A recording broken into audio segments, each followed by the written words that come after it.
Hello everyone, this is Professor Hasselman. This is History 107, and today we're going to be talking about the United States in world history. Now, at various points, pundits hailed the 20th century as the American century. And although this is a bit of an exaggeration, it's clear that the US role in the world increased fairly steadily. This constitutes a major feature in the contemporary period of world history to date. The development also raises some intriguing analytical questions about how to insert the United States, given that American history is usually taught separately from world history, and many world historians feel they already have enough to do without adding any country. This lecture explores the issues involved, with principal focus on the U.S. world role as it evolved in contemporary world history. The first issue involves chronology. When does inclusion of the United States become inescapable in a world history course? The second issue involves status as a civilization. Should the United States be treated as a civilization all on its own? Or maybe as a major part of a settler society category that would include Canada and Australia? Or is it part of Western civilization? Now, Americans themselves oscillate on this very issue. Finally, as the United States becomes more important in world affairs, what, if any, distinctive contributions does it make compared to its Western European progenitors? Is the world really different for having the United States rather than Western Europe as a leading power? This lecture raises issues rather than offering definitive solutions. An understanding of the terms of debate is primarily important here.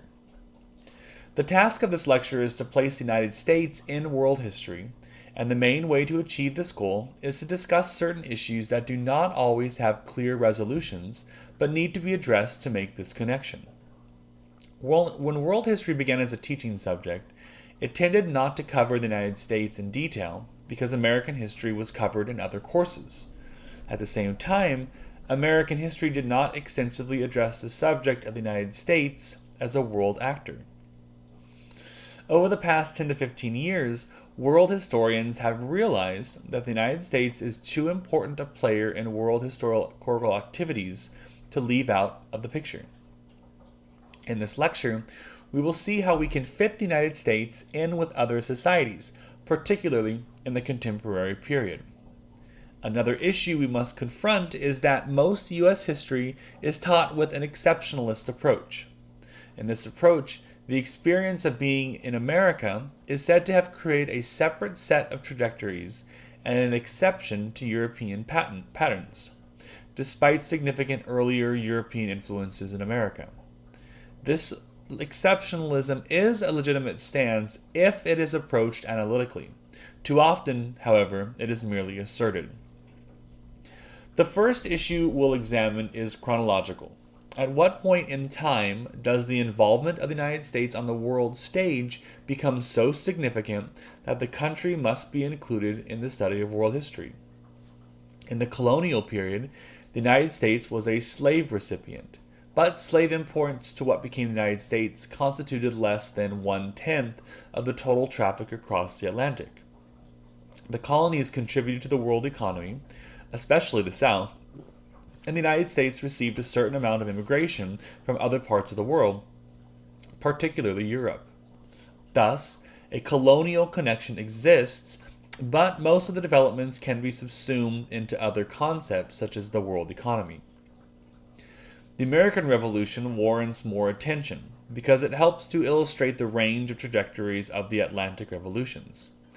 The American Revolution undoubtedly inspired revolutionary activities in Western Europe, particularly in France, and provided inspiration to the Latin American Wars of Independence. This moment in U.S. history must be addressed in world history, along with a number of other examples. During the 19th century, the United States was preoccupied with domestic developments and westward expansion, which brought the nation into further contact with Canada and Mexico. The United States was also preoccupied with defining American institutions and characteristics and addressing the slave issue. These developments are important, but they do not necessarily require extensive treatment from a world history standpoint. By the time we reach the 1860s, or the post-Civil War period, we must treat the United States as a significant part of world history. By this point, the U.S. economy, although still dependent on European capital and technological inspiration, had grown significantly to influence world trade patterns. The United States also became involved in global arms trade, a theme that remains consistent in world history to the present day. The United States is a somewhat conflicted imperial power, taking important colonies in the 1890s, but also criticizing colonial activity. In the early 20th century, the United States became involved in the course of European diplomacy, playing intermediary between European combatants and with World War I directly entering the diplomatic military mainstream. We see a brief pullback with isolationism, but from the final third of the 19th century to the present, the United States is a prime actor in world affairs. Now, what analytical framework do we use to place the United States in the world history context? In these lectures, we frequently use the civilizational approach, looking at a particular societies to make sense of comparative developments and larger world forces. Now, is the United States a separate civilization or not? If not, the usual alternative would be to treat the United States as part of an expanded Western civilization zone. A legitimate case can be made by treating the United States as a separate civilization, and this is the thrust of the American exceptionalist argument. But there is an alternative argument. The United States can be fit into a smaller number of settler societies that emerged in the 18th and 19th centuries. Settler societies are those in which the majority of the population is European, but which also encompasses native peoples and other strands of immigration. Settler societies are also frontier societies. The United States might be viewed as the most important case of a larger nexus of settler societies that include Canada, Australia, and New Zealand.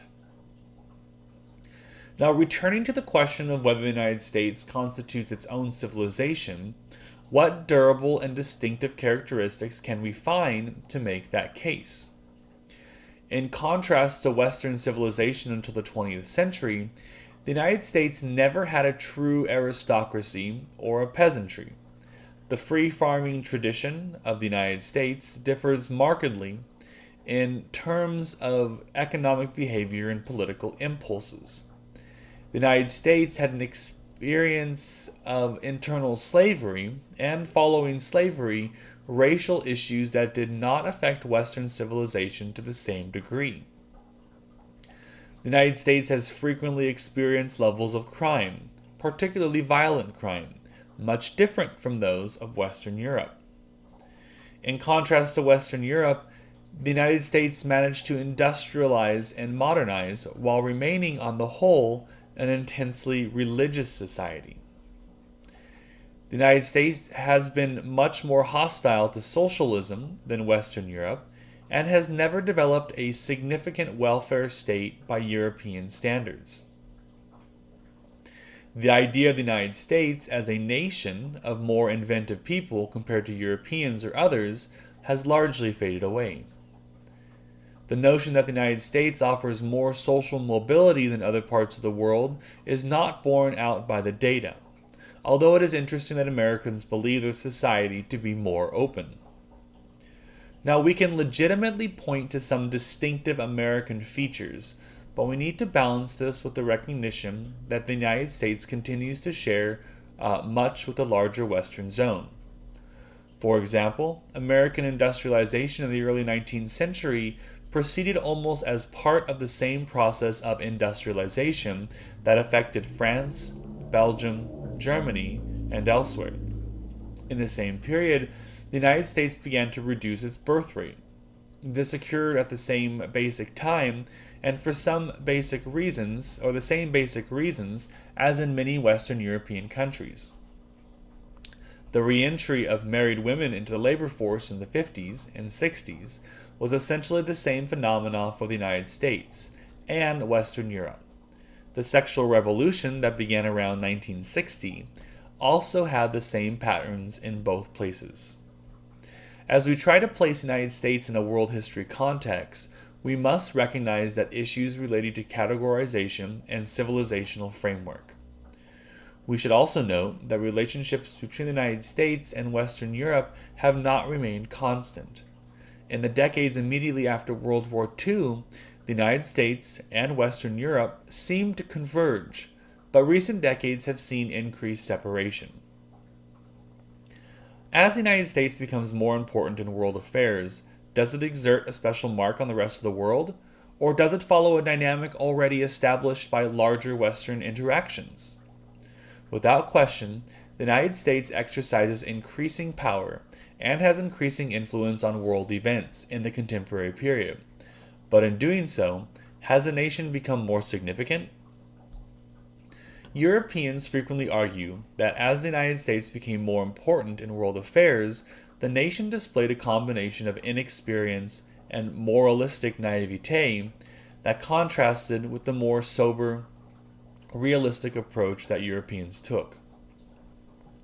Some critics have argued that the United States displays an unusual penchant for high-tech approaches to military activities, particularly in World War II and the years afterward. Analysts have argued that the United States became more interested than Western Europe in promoting the destruction of colonialism and encouraging democracy. A case can be made for American influence in shaping world consumerism. The United States was not the origin of modern consumerist society, but it embraced consumerism and played a significant popular culture role in world affairs. We must note that as the United States became more potent in world affairs, it assumed the neo-imperialist mantle that Western Europe had developed. It tried to pick up pieces of empire, for example, from the French in Vietnam, or pieces of British policy in the Middle East and Greece after World War II. The same idea applies to its core activities. In its interest to obtain access to cheap goods and protect export opportunities for high-tech operations and basic foodstuffs, the United States behaves much as core societies have since the advent of the world economy. The debate about the place of the United States in world history is a difficult and revealing one, in which historical traditions play against contemporary operations, and the United States can be seen as both a separate civilization and part of a larger Western thrust. So this is the end of today's lecture on the place of the United States in world history, and this is Professor Hasselman with History 107.